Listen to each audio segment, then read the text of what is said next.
यीशु से है, praise the Lord. हम आज का संदेश का शीर्षक रखे हैं आगापे प्रेम। आगापे प्रेम का हम कह सकते हैं निस्वार्थ प्रेम, जिसमें स्वार्थ नहीं रहता है। ये देने की बात करता है, लेने की बात नहीं। इसे ईश्वरीय प्रेम भी कहा जाता है, क्योंकि ईश्वर मनुष्य जाति के लिए इस प्रकार का प्रेम को दर्शाया, जो भी कि हम उसके प्रति वफादार नहीं थे, फिर भी हम सबों को बचाने का उपाय बने, यीशु मसीह को भेजा। इस प्रेम के अलावा और कई प्रकार के प्रेम हैं, जिसके बारे में हम चर्चा आने वाला दिन में भी कर सकते हैं। थोड़ा बहुत हम इस पर चर्चा करेंगे। और दूसरा प्रकार का प्रेम है इरोस, और ये शारीरिक प्रेम जो है, रोमांटिक प्रेम जो है, पति पत्नी के बीच में होने वाला प्यार जो है, और इसलिए मैरिटल लव भी कहा जाता है, क्योंकि वैवाहिक जीवन में ज़्यादातर इस प्रकार के प्रेम को हम देखने पाते हैं। तीसरा है फिलिया। ये दोस्ती यारी वाला प्रेम है, आपसी फ्रेंडशिप वाला प्रेम है, और इसको डेवलप करने वाला जो व्यक्ति है वो एक दार्शनिक है जिसका नाम है फिलो, और उसी के नाम से इसको फिलिया प्रेम कहा गया है।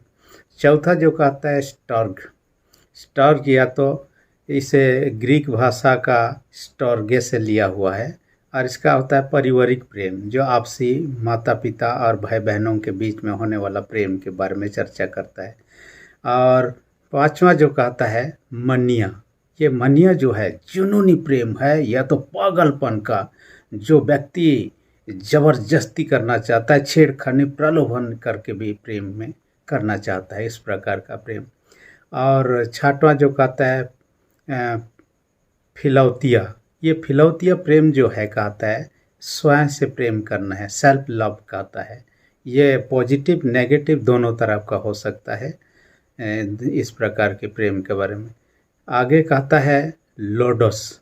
ये लोडोस प्रेम जो है क्षण भर का प्रेम है, कुछ ही समय का प्रेम है, उगता है ख़त्म होने लगता है। इसके विपरीत और एक है प्राग्मा, और ये प्राग्मा प्रेम जो कहता है यह लंबी समय तक मेंटेन करने का कोशिश किया जाता है, ताकि प्यार जो है बरकरार बना रहे। जो भी हो, लेकिन आज जिस पर हम चर्चा करेंगे आगापे प्रेम, जो परमेश्वर ने निस्वार्थ रूप से बिना दूसरे से पाने की उम्मीद किए बिना अपने बेटा को हम सबों को बचाने के लिए इस दुनिया में दिया। आज का जो वचन देखेंगे रोमी 8 उसका 33 से 39। रोमी 8:33 से 39 को जब देखते हैं, ये रोमियों के पत्र पौलुस प्रेरित द्वारा लिखा गया है। उसका 13 पत्रियों में से ये मुख्य पत्री ऐसा पत्री है जो और पत्री से बहुत ही बेहतर सिस्टमेटिक ढंग से लिखा हुआ माना जाता है। और ये लगभग 57 ईस्वी में वो ग्रीस के कोरिन्थ नगर से लिखा माना जाता है, परंतु कुछ विद्वानों का ये मानना है कि इसको उन्होंने किंक्रिया से लिखा। किंक्रिया जगह का नाम है जहाँ पर एक सेविका रहती थी जो प्रभु का सेवा करती थी, जिसका नाम था फीबे। और फीबे किंक्रिया में सेवा कम करती थी, उनको रोम जाना था, इसलिए उनके हाथ से वो भेजना चाह रहा था। और ये जो फीबे है ये धनी महिला थी, इस कारण से अपने उस मंडली को भी सहयोग करती थी, प्रभु के दासों को भी सहयोग करती थी, और प्रभु का सेवा का काम में उनका विशेष योगदान को हम देखने पाते हैं। ये रोम में जो थे वहाँ 3 प्रकार के मसीहियों को देखा गया। पहला जो मसीह है यहूदी थे, और ये मसीह बने हुए थे, और ये प्योरली यहूदी में से थे। दूसरा ग्रुप के मसीही लोग थे, वे यहूदी नहीं थे, गैर यहूदी में से थे, परंतु मसीह को ग्रहण किया, साथ ही वे लोग खतना भी कर लिए गए और यहूदी रीति विधियों को भी मानने लगे। खतना यहूदी रीति विधि में से ही था और मसीही हो गए। तीसरा प्रकार के जो विश्वासी थे वे लोग गैर यहूदी थे, और ना ही ये लोग खतना हुए, ना ही उन रीति विधियों को मानने का प्रयत्न करते थे। ये 3 प्रकार का कैटेगरी के लोग जब थे, वहाँ स्वाभाविक रूप से जातीयता भेदभाव की भावना आना स्वाभाविक हो सकता है। इसलिए पौलुस प्रेरित यहाँ पर कोशिश किया उनको शिक्षा देने का कि इस पत्री के माध्यम से उनमें भेदभाव नहीं है। मसीह में ना नर नारी कोई भेदभाव की भावना नहीं है। मसीह में है तो नई सृष्टि हो गए हैं, हम परमेश्वर के सामने समान है। इस प्रकार की भावनाओं को यहाँ दिखाने का कोशिश करता है। आज का जो आगापे प्रेम के अंतर्गत में हम देखेंगे, आगा प्रेम निस्वार्थ प्रेम जो है मनुष्य के लिए परमेश्वर ने दिखाया, उस पर हम यहाँ चर्चा करेंगे। पहली बात हम देखने पाते हैं, आदम हवा को परमेश्वर ने बनाया, बनाने के बाद आदम की वाटिका में रखा, लेकिन जैसे उन्होंने पाप किया, उनको नष्ट करने या उनको ख़त्म करने के बजाय उनको बचाने का उपाय किया। उन्होंने भेड़ को मारता है और उनके बदले उनका लहू बहा देता है। ये यीशु मसीह का निदर्शन था जो नया नियम काल में आने वाला था। लोगों के पापों के लिए जो परमेश्वर का भेड़ जो मेमना है यीशु मसीह वध किया जाएगा, इसको दर्शाता है। जो भी उनका जो चमड़ा था उसी का अंगरखा बना के इनको दे दिया ताकि ये लोग पहन ले और अपना शरीर को ढांक ले और नंगा ना दिखे। ये परमेश्वर ने उनके लिए उपाय किया, जो भी कि ये लोग कुछ नहीं बोले थे, उल्टा परमेश्वर के विरोध में उन्हें गलती किया था। दूसरा हम देखने पाते हैं, मनुष्य जाति जब पापी थे तब भी उनको बचाने के लिए यीशु मसीह को इस दुनिया में भेजा। उन्होंने अपना प्राण कलवरी के क्रूस पर दे दिया। जो कोई उस पर विश्वास करेंगे ये लोग बचाए जाएंगे, नष्ट नहीं होंगे, बचाए जाएंगे, जो यूहन्ना 3:16 में हम पाते हैं। इसलिए आज का वचन के आधार पर मैंने 2 पॉइंट पर चर्चा करेंगे इस आगापे लव के अंतर्गत में। पहला पॉइंट जो है, परमेश्वर हमें निर्दोष घोषित किए हैं, कहता है परमेश्वर हमें निर्दोष घोषित किए हैं। यह निर्दोष घोषित करने चर्चा के विषय क्या है? और सवाल ये उठता है कि कौन तब दोष लगा रहा है, इसलिए निर्दोष घोषित करने की जरूरत है। आज का वचन में ही कहता है परमेश्वर के चुने हुओं पर दोष कौन लगाएगा, कहता है। असल में दोष लगाने वाले अनेक हैं। जो परमेश्वर के चुने हुए कहने से कलीसिया के लोग, विश्वासी लोग चुने हुए लोग हैं। कलीसिया का मतलब विश्वासियों का झुंड है, जो चुने हुए लोगों का झुंड जो है इनको। और हम जानते हैं कि मनुष्य अपने आप में पवित्र, शुद्ध, निर्दोष नहीं है, पापी स्वभाव के हैं। क्योंकि बाइबल हमें बताती है, उत्पत्ति 6 अध्याय उसका 5 पद से आगे हम देखते हैं, मनुष्य के मन में जो कुछ उत्पन्न होता है सब बुरा ही होता है। ये बुरा स्वभाव हमारे नेचर में, हमारे जन्मजात से ही दिखाई देता है। जब से आदम हवा पाप किया उसके बाद से ही बुरी स्वभाव हम में है, और इसलिए सबों ने पाप किया। रोमी 3:23 का आता है। आप देखिए भजन संहिता 14 उसका 1 से 3 पद है। आकाश से परमेश्वर ने देखा, कोई ऐसा है क्या धर्म का ही काम कर रहा, उसमें कुछ भी पाप नहीं, ऐसा कोई नहीं है। सबोपदेशक 7 अध्याय 20-21 पद में यही बात कहता है, संसार में एक भी इंसान नहीं है जिसने कोई भी पाप कम नहीं किया, सबों ने पाप किया है और पाप का मजदूरी मृत्यु है। रोमी 6:23 में कहता है। इसलिए कि हम इसके मजदूरी से मृत्यु को प्राप्त करने के बजाय हम कैसे बचें, परमेश्वर ने उसका उपाय किया और अपने बेटे यीशु मसीह को भेजा।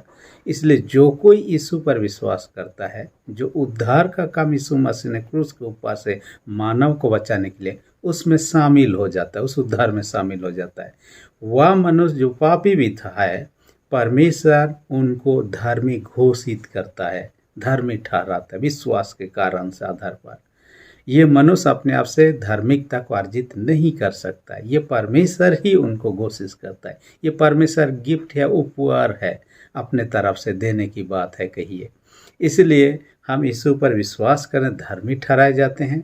साथ ही साथ यीशु के लहू के द्वारा हम धोए जाते हैं, शुद्ध किए जाते हैं, हम साथ शुद्ध पवित्र किए जाते हैं। इसलिए हम यहाँ पर चर्चा कर रहे हैं, निर्दोष घोषित किए गए हैं, क्योंकि यीशु के लहू के द्वारा हम शुद्ध हो चुके हैं और हम आगे के लिए हमारे ऊपर में दोष ठहराया भी जाएगा, फिर भी यीशु मसीह के कारण हम निर्दोष घोषित किए जाएंगे। क्योंकि दोष ठहराने वाला अनेक हैं। पहला जो है दोष ठहराने वाला, यहूदी रब्बियों का ऐसा मान्यता था, स्वर्गदूतों को जब परमेश्वर ने बनाया, स्वर्गदूत नहीं चाहते थे कि मनुष्य को बनाया जाए। इस कारण से मनुष्य का सृष्टि के समय ये लोग चाह रहे थे कि मनुष्य को ना बनाए और स्वर्गदूत और परमेश्वर ये लोग खाली रहेंगे। लेकिन परमेश्वर ने मनुष्य को बनाया, जिनके कारण से कई लोगों को जलन हो गया, जिसमें से दुष्ट स्वर्गदूत जो हुए उनमें से थे।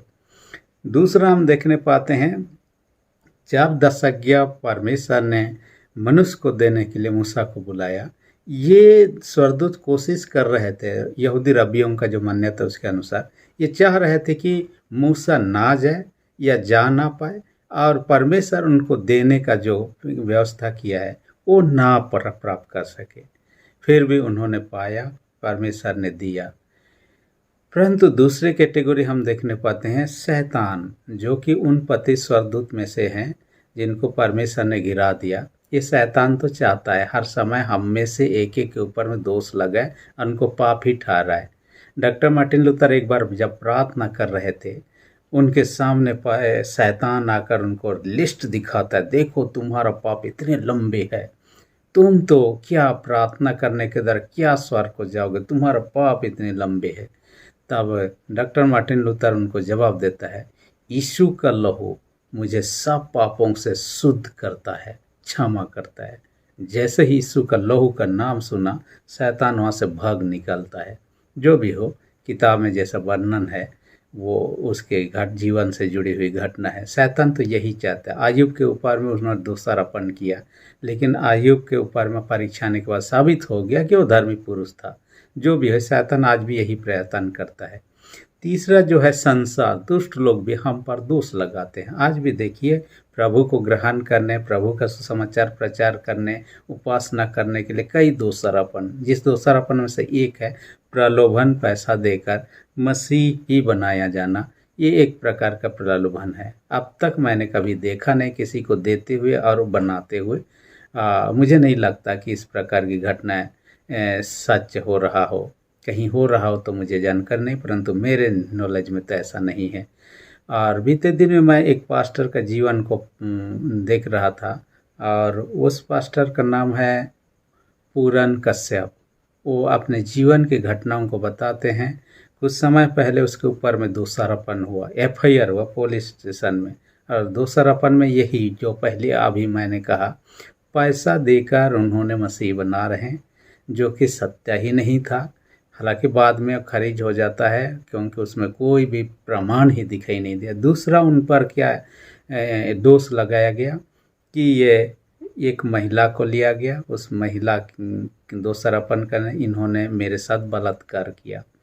तब पुलिस ने गहराई से पूछताछ करने का कोशिश किया कि यदि आपके साथ बलात्कार का काम हुआ तो आप कुछ निशान दिखाइए, कुछ चीज़ दिखाइए जिसके कारण से ये विश्वास किया जा सके कि आप पर बलात्कार हुआ है।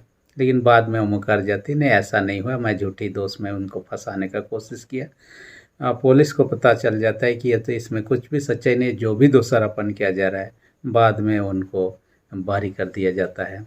एक तो परमेश्वर के चुने हुए पर ऐसा दोष लगाया जा सकता है, हो भी सकता है, लेकिन यीशु हमें निर्दोष घोषित कर चुके हैं और आने वाले दिन में भी हमें संभालेंगे। और हमारे लिए यहाँ पर वचन में क्या कहते हैं, यीशु मरे हमसे जी उठा, स्वर्ग को गए और परमेश्वर के दाहिने तरफ बैठे हैं, और आपके मेरे लिए क्या कर प्रार्थना कर रहे हैं। सर, पहली बात है यीशु इस दुनिया में आए, उद्धार का काम को पूरा किया, लहू बहाए, जिस लहू के द्वारा हम क्या करते हैं, धोए जाते हैं, शुद्ध होते हैं, और उस पर विश्वास करने हम धर्मी ठहराए जाते हैं। इसलिए पहला बात धर्मी होना, शुद्ध होना, पवित्र होना, निर्दोष होना, यही दुनिया में होता है। दूसरी बात हम देखने पाते हैं, वह स्वर्ग को चले गए हैं, और स्वर्ग को जाने के बाद में कहाँ पर ये परमेश्वर के दाहिने तरफ बैठे। दाहिने तरफ अधिकार को दर्शाता है, उसके पास वो अधिकार है कि आपके मेरे लिए वो क्या कर सके, वहाँ पर प्रतिवेदन कर सके। देखिए, यदि दो वकील लोग जाते हैं कोर्ट कचहरी में, दोनों में तर्क होता है, एक सच्चाई तरफ, एक झूठा तरफ, एक बचाने तरफ, दोनों जीतने का प्रयत्न करते हैं। तो यीशु हमारे तरफ से है। दूसरे तरफ में शैतान हो, संसार हो, दुष्ट लोग, स्वर्गदूत हो, कोई भी दोष लगाए, यीशु हमारे तरफ में परमेश्वर के सामने हमारे निर्दोषता की बातों को वही बताने वाले हैं। तीसरी विशेष बात, यीशु मसीह दोबारा आएंगे। उस समय भयानक समय होगा और उस समय न्याय होगा, लेकिन न्याय से भी हम लोग बच सकते हैं और बच जाएंगे, क्योंकि न्याय तो यीशु मसीह करने वाले। स्वयं ही यदि हमें निर्दोष घोषित कर रहे हैं, तो एक निर्दोष व्यक्ति को एक न्यायकर्ता जो जज होता है, दोषी या तो दंड नहीं देगा। तो इसलिए हमारे लिए प्रभु यीशु मसीह के द्वारा हम निर्दोष घोषित किए जाएंगे, हम बचाए जाएंगे और अनंत राज के वारिस होकर जीवन को व्यतीत करेंगे। अब तक जो व्यक्ति प्रभु को विश्वास नहीं किया, प्रभु पर विश्वास नहीं लिया है, अंगीकार नहीं किया, ये मौका है जब हमारे आपके पास में उसी समय पर उस पर अंगीकार करें, विश्वास में दृढ़ हो, ताकि इससे हम वंचित ना हो जाएं। दूसरा पॉइंट जिस पर हम चर्चा करेंगे वो कहता है आगापे प्रेम बैरियों से बचाता है। और आगापा प्रेम बैरियों से बचाता है। ये कौन सा बैरी है? यहाँ कई सारी चर्चा है, लगभग 10, 15, 16 लिस्ट दिया हुआ है। उस लिस्ट में से क्या कहता है? क्लेश कहता है, संकट कहता है, उपद्रव कहता है, अकाल कहता है, नंगाई कहता है, जोखिम, तलवार कहता है, बहुत सारे चीज, ना मृत्यु, न जीवन, न स्वर्गदूत, न प्रधानता, न वर्तमान, भविष्य, बहुत सारा लिस्ट दिया हुआ है। कुछ तो है दूसरों के द्वारा, कुछ तो है प्राकृतिक चीज़ों के द्वारा हमारे जीवन में तड़ना, सताहट, बुरी परिस्थिति आएंगे, और इसको ही शत्रु के रूप में यहाँ पर बैरी के रूप में चर्चा किया। लेकिन इनका आने, हमारे जीवन के में आने के द्वारा भी हम यदि परमेश्वर के उस आगापे प्रेम जो ईश्वरीय प्रेम है उसमें बने हुए हैं, तो हमें कोई भी विश्वास से हटा नहीं सकता, ना उस प्रेम से बिछड़ सकता है। पौलुस का ये दावा है, इसमें से कोई भी चीज़ मुझे परमेश्वर के प्रेम से, उसके विश्वास से हटा नहीं। पहली ये बात है, जब हम परमेश्वर से प्रेम रखते हैं, बाइबल कहता है यूहन्ना 14 उसका 15 में कहता है हम उसके आज्ञाओं को पालन करते। प्रेम करने का आज्ञा पालन से जुड़ा हुआ है, इसलिए हम यदि उससे प्रेम रखते हैं तो। दूसरी विशेष बात क्या कहता है? यूहन्ना 14 का 23 पद में, यदि हम उसके परमेश्वर से प्रेम रखते, उससे आज्ञाओं को पालन करते हैं, तो परमेश्वर आपके मेरे जीवन के साथ रहने के लिए आएंगे। आपके मेरे साथ ईश्वर होगा। हम कहीं भी जाएं, छोटे बच्चों को देखिए, कहीं भी जाएं, उनको यात्रा करना हो, दूर चाहे नज़दीक हो, दिन चाहे रात हो, माता पिता साथ हो, उनको कोई डर भय नहीं लगता है, किसी का भी नहीं, खाने पीने का भी चिंता नहीं रहता है, क्योंकि उनके साथ में माता पिता है। ये लोग जानते हैं, चाहे वो पढ़ा लिखा हो, अनपढ़ हो, चाहे ताकतवर हो, चाहे तो कमज़ोर हो, ये इससे मायने नहीं रखता है। बच्चे के लिए वह सुरक्षित वो महसूस। वैसे ही ईश्वर आपके मेरे साथ में आत्मा के माध्यम से रहेगा। हम सुरक्षित हैं, हमें डर नहीं लगेगा, भय नहीं लगेगा। हम जहाँ भी जाना चाहते हैं, जो कुछ करना चाहते हैं, हम सुरक्षित हैं। इसलिए इस प्रकार की भयानक बातें, बैरी जिसका लिस्ट अभी अभी हमने पढ़ा है, वो आपके मेरे जीवन में है तो भी हम घबराएंगे नहीं। बाहर से आंधी हो सकता है, तूफान हो सकता है, व्यक्ति अंदर में शांति महसूस कर सकता है। वैसा ही है, दुनिया के कई सारे ताकत आ सकते हैं आपके मेरे जीवन में, चाहे भूखमारी, कंगाल इत्यादि भी आ सकता है, लेकिन हम परमेश्वर के प्रेम में बने रहेंगे, विश्वास में बने रहेंगे। पौलुस जैसे बना हुआ था वैसा ही हमारे पूर्वज जो इतिहास में देखने पाते हैं। हमारे मिश्रा ने आने के बाद में इस एरिया में जब सुसमाचार प्रचार हुआ, सिपाही विद्रोह जो 1857 में हुआ, उस समय में कलीसिया में बहुत सताहट हुआ, और उस घड़ी में हमारे कुछ सदस्य यहाँ से जाकर कम से कम 40 किलोमीटर दूर बेलसरेंग जगह में, जहाँ पर पानी के बीच में अपने आप को रखकर अपने जीवन को बचाया बैरियों से, दुश्मनों से। लेकिन ये लोग विश्वास को नहीं त्यागे, वहाँ पर रहकर अपने जीवन को बचाया, उसके बाद में बढ़ने लगे विश्वास में। अभी भी ऐतिहासिक स्थान डेरा हम लोग हर साल जाते हैं, प्रोग्राम करते हैं, तो ये इतिहास हमें गवाह देता है वे लोग उस प्रेम से कभी अलग नहीं हुए। जो भी उनके सामने तकलीफें आई, जो भी वहाँ जाकर उनको खाने पीने के लिए नहीं भी मिला होगा, लेकिन विश्वास से, प्रेम से कभी भी अलग नहीं हुए। ये हमारे लिए प्रेरणा के स्रोत है।